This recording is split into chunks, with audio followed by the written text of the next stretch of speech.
இப்போ நீங்க network marketing சொன்னீங்க இல்லையா? ஸோ இதுலயே வந்து எப்படி வந்து மக்கள வந்து மார்க்கெட்டிங் பண்ணி ஏமாத்துறாங்க? நெறைய பேர் வந்து இதனால வந்து சூசைடும் ஆயிருக்காங்க. ஸோ இத பத்தி நீங்க என்ன சொல்ல வரீங்க? நெட்வொர்க் மார்க்கெட்டிங்ல இருக்கிறவங்க என்ன பண்ணுவாங்க அப்படின்னா, மக்கள ஏமாத்துறதுக்காக சோசியல் மீடியா தான் பயன்படுத்துறாங்க. Facebook, Instagram.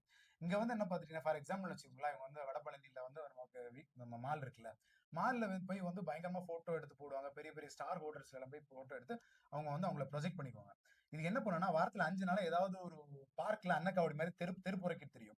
இந்த வாரத்திற்கு இறுதி நாட்கள் என்ன பண்ணுவாங்கன்னா, மக்கள் பிஸியா இருக்கிற இடத்துல வந்து இவங்க வந்து அவங்கள ப்ரொஜெக்ட் பண்ணிருவாங்க.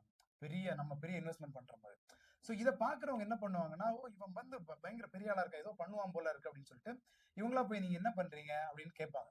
இவங்க என்ன பண்ணுவாங்களா, நம்ம வந்து ஒரு பெரிய பிசினஸ் பண்றோம் அப்படின்ற மாரி நம்மள வந்து அவங்க ப்ரொஜெக்ட் பண்ணி காமிப்பாங்க. நம்மளும் நம்பிட்டு நம்ம என்ன பண்ணுவோம்னா, சரி பிசினஸ் தானே அப்படின்ற மாரி நீங்க வந்து இன்வால்வ் ஆயிருங்க. நீங்க கடைசி எண்ட் ஆஃப் த டே பணத்த மொத்தமா குடுத்து நீங்க ஏமாறுறது வரைக்கும், அது நெட்வொர்க் மார்க்கெட்டிங்ன்னு சொல்லவே மாட்டாங்க.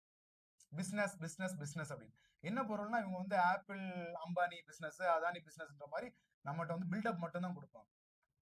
சோ மக்கள் என்ன பண்ணிருவாங்க, 1,00,000 2,00,000 5,00,000 10,00,000 குடுத்து போட்டு இன்வெஸ்ட் பண்ணிருவாங்க. இன்வெஸ்ட் பண்ணோம்னா உங்களுக்கு வந்து கொஞ்சம் பொருட்கள் குடுத்துருவாங்க. என்னது ஏதாவது ஒரு டப்பா, அதாவது சேலே கிஃப்ட் ஆகாத கிஃப்ட் ஒரு ஐட்டம் பொருள மாதிரி கிஃப்ட் ஏதாவது ஐட்டம் மாரி ஏதோ குடுத்து வந்து, அதுக்கு ஒரு இன்வாய்ஸும் குடுத்துருவாங்க. நீங்க ரூ. 10,00,000 நீங்க இன்வெஸ்ட் பண்ணீங்கன்னா, ரூ. 10,00,000 உங்களுக்கு இன்வாய்ஸ் வந்துரும். சோ நெட்வொர்க்கிங் மார்க்கெட்டிங் பொறுத்தவரை என்ன அப்படின்னா, நீங்க குடுத்த காசுக்கு உங்களுக்கு பொருள் வந்துருச்சு. அதுக்கப்புறம் உங்கள கண்டுக்கவே மாட்டாங்க. அதுக்கப்புறம் போய் கேட்டா சொல்லுவாங்க, இந்த மாரி 4, 5 பேர கூட்டிட்டு வாங்க அப்படிம்பாங்க. இவன் ஏற்கனவே கஷ்டத்துல இருக்கிறவன் தான் ஏதாவது ஒரு பிசினஸ பண்ணி பொழைக்கலாம் அப்படின்றதுக்காக தான் போய் ஆகுறாங்க. கடைசில மக்கள் ஏமாந்து போறாங்க. அப்ப என்ன கடைசில என்ன வழி? பொழப்புக்கும் வழி இல்ல. இருந்த காசையும் மிச்சப்படுத்தி தானே அவன் கடைசில என்ன பண்ண வேண்டியது இருக்கும்? சூசைட் தான் பண்ண வேண்டியது இருக்கும். இந்த மாரி நெறைய பேர ஏமாத்துறாங்க. அவங்க இன்னொன்னு என்னன்னா, இந்த நெட்வொர்க் மார்க்கெட்டிங்க பொறுத்தளவு எப்படி மக்கள ஏமாத்துறதுன்னு சொல்லிக் குடுக்குறாங்க. கரெக்ட்.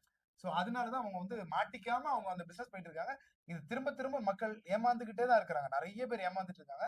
அவங்க ரொம்ப ரொம்ப கேர்ஃபுல்லா இருக்கணும். இல்ல அப்படின்னா நெட்வொர்க் மார்க்கெட்டிங்